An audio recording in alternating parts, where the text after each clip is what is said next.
The Game of Life and How to Play It by Florence, Scovel, Shinn. Chapter 6.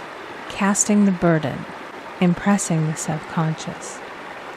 When man knows his own powers and the workings of his mind, his great desire is to find an easy and quick way to impress the subconscious with good, for simply an intellectual knowledge of the truth will not bring results. In my own case, I found the easiest way is in casting the burden. A metaphysician once explained it in this manner. He said, "The only thing which gives anything weight in nature is the law of gravitation. And if a boulder could be taken high above the planet, there would be no weight in that boulder." And that is what Jesus Christ meant when he said, "My yoke is easy and my burden is light." He had overcome the world vibration and functioned in the fourth dimensional realm, where there is only perfection, completion, life, and joy.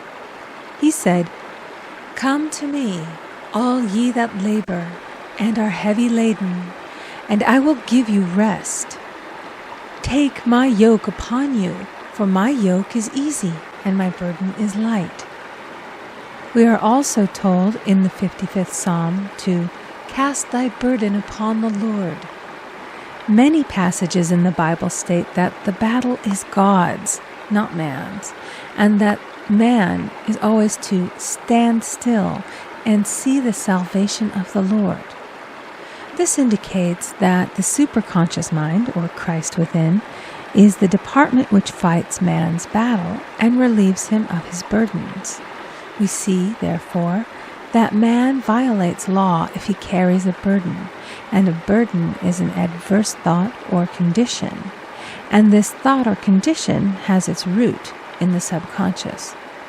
It seems almost impossible to make any headway directing the subconscious from the conscious or reasoning mind, as the reasoning mind, the intellect, is limited in its conceptions and filled with doubts and fears. How scientific is it, then, to cast the burden upon the superconscious mind, or Christ within, where it is made light or dissolved into its native nothingness?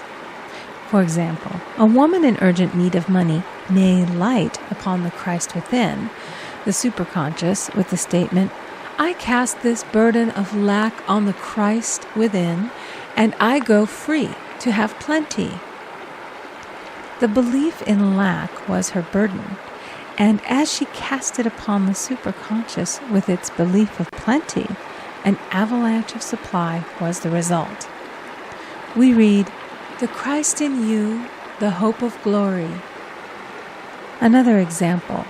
One of my students had been given a new piano, and there was no room in her studio for it until she had moved out the old one. She was in a state of perplexity. She wanted to keep the old piano, but knew of no place to send it. She became desperate, as the new piano was to be sent immediately. In fact, was on its way, with no place to put it. She said it came to her to repeat, "I cast this burden on the Christ within, and I go free." A few minutes later, her phone rang, and a woman friend asked if she might rent her old piano, and it was moved out a few minutes before the new one arrived. I knew a woman whose burden was resentment. She said, "I cast this burden of resentment on the Christ within, and I go free to be loving, harmonious, and happy." The almighty superconscious flooded the subconscious with love, and her whole life was changed. For years, resentment had held her in a state of torment and imprisoned her soul, the subconscious mind. The statement should be made over and over and over, sometimes for hours at a time, silently or audibly, with quietness but determination. I have often compared it to winding up a Victrola. We must wind ourselves up with spoken words. I have noticed in casting the burden, after a little while, one seems to see clearly. It is impossible to have clear vision while in the throes of carnal mind.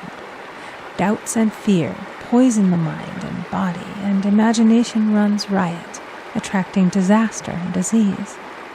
in steadily repeating the affirmation, "I cast this burden on the Christ within and go free," the vision clears, and with it a feeling of relief, and sooner or later comes the manifestation of good, be it health, happiness, or supply. One of my students once asked me to explain the darkness before the dawn. I referred in a preceding chapter to the fact that often, before the big demonstration, everything seems to go wrong, and deep depression clouds the consciousness. It means that out of the subconscious are rising the doubts and fears of the ages. These old derelicts of the subconscious rise to the surface to be put out. It is then that man should clap his cymbals, like Jehoshaphat, and give thanks that he is saved, even though he seems surrounded by the enemy, the situation of lack or disease. The student continued, "How long must one remain in the dark?" And I replied, "Until one can see in the dark. And casting the burden enables one to see in the dark." In order to impress the subconscious, active faith is always essential. Faith without works is dead. In these chapters, I have endeavored to bring out this point.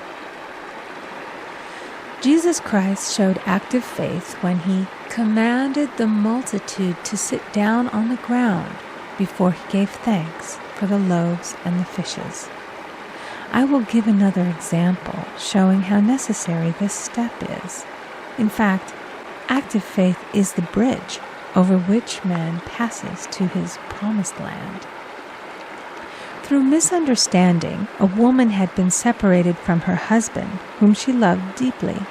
He refused all offers of reconciliation and would not communicate with her in any way.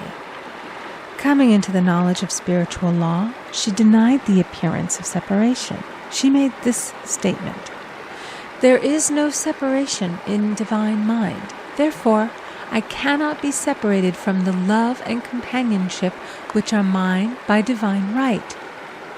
She showed active faith by arranging a place for him at the table every day, thereby impressing the subconscious with a picture of his return.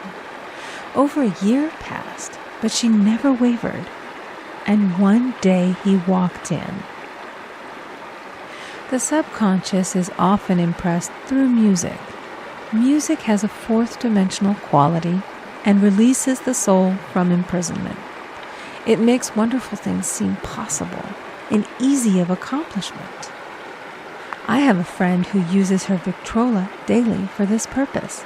It puts her in perfect harmony and releases the imagination. Another woman often dances while making her affirmations. The rhythm and harmony of music and motion carry her words forth with tremendous power.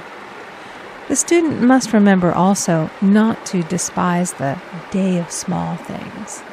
Invariably, before a demonstration come signs of land. Before Columbus reached America, he saw birds and twigs, which showed him land was near. So it is with a demonstration, but often the student mistakes it for the demonstration itself and is disappointed. For example, a woman had spoken the word for a set of dishes. Not long afterwards, a friend gave her a dish which was old and cracked. She came to me and said, "Well, I asked for a set of dishes, and all I got was a cracked plate." I replied, "The plate was only signs of land. It shows your dishes are coming. Look upon it as birds and seaweed." And not long afterwards, the dishes came. Continually making believe impresses the subconscious. If one makes believe he is rich and makes believe he is successful, in due time he will reap. Children are always making believe, and "Except ye be converted and become as little children, ye shall not enter the kingdom of heaven." For example, I know of a woman who was very poor, but no one could make her feel poor. She earned a small amount of money from rich friends who constantly reminded her of her poverty and to be careful and saving. Regardless of their admonitions, she would spend all her earnings on a hat, or make someone a gift, and be in a rapturous state of mind. Her thoughts were always centered on beautiful clothes and rings and things, but without envying others. She lived in the world of the wondrous, and only riches seemed real to her. Before long, she married a rich man, and the rings and things became visible. I do not know whether the man was the divine selection, but opulence had to manifest in her life, as she had imaged only opulence. There is no peace or happiness for man until he has erased all fear from the subconscious. Fear is misdirected energy and must be redirected or transmuted into faith. Jesus Christ said, "Why are ye fearful, O ye of little faith? All things are possible to him that believeth." I am asked so often by my students, "How can I get rid of fear?" I replied, by walking up to the thing you are afraid of. The lion takes its fierceness from your fear. Walk up to the lion, and he will disappear. Run away, and he runs after you. I have shown in previous chapters how the lion of lack disappeared when the individual spent money fearlessly, showing faith that God was his supply and therefore unfailing. Many of my students have come out of the bondage of poverty and are now bountifully supplied through losing all fear of letting money go out. The subconscious is impressed with the truth that God is the giver and the gift. Therefore, as one is one with the giver, he is one with the gift. A splendid statement is, "I now thank God the giver for God the gift."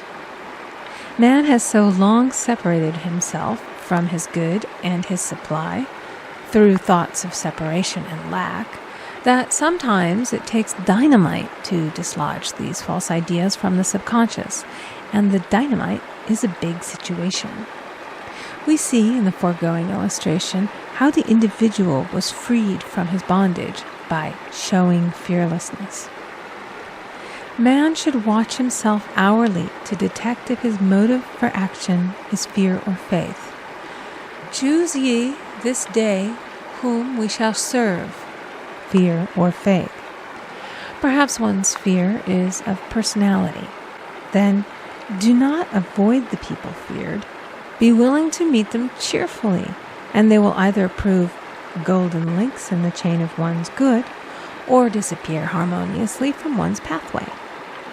Perhaps one's fear is of disease or germs.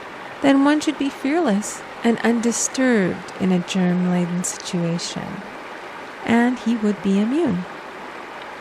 One can only contract germs while vibrating at the same rate as the germ, and fear drags men down to the level of the germ. Of course, the disease-laden germ is the product of carnal mind, as all thought must objectify. Germs do not exist in the superconscious or divine mind, therefore are the products of man's vain imagination. In the twinkling of an eye, man's release will come when he realizes there is no power in evil. The material world will fade away, and the fourth dimensional world, the world of the wondrous, will swing into manifestation. "And I saw a new heaven and a new earth, and there shall be no more death, neither sorrow nor crying, neither shall there be any more pain, for the former things are passed away." End of Chapter 6. Recording by Amy Conger.